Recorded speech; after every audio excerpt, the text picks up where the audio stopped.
അപ്പം നമുക്ക് dragon fruit shake ആക്കിയാലോ? അടിപൊളി കിടിക്കൻ ഡ്രാഗൺ ഫ്രൂട്ടാണ്. എൻ്റെ ഫേവറേറ്റ് കളർ പിങ്ക് കളറുള്ള ഡ്രാഗൺ ഫ്രൂട്ടാണ് നമ്മളിന്ന് ഷേക്ക് അടിക്കാൻ പോകുന്നത്.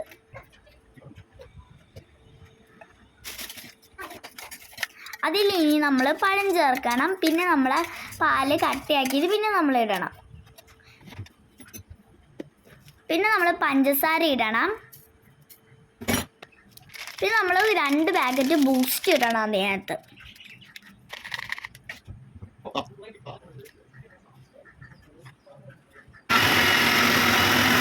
പിന്നെ നമ്മൾ ആ ജാറിലിട്ട് നമുക്ക് അരച്ച്.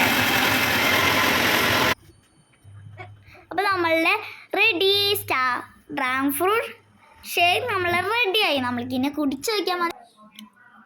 അടിപൊളി. അപ്പോൾ നിങ്ങൾ ഞാൻ ട്രൈ ചെയ്ത് നോക്കൂ. എന്ത് ഷേക്കാണെന്നറിയോ? ഇതാണ് ഡ്രാഗൺ ഫ്രൂട്ട് ഷേക്ക്. ഹായ്.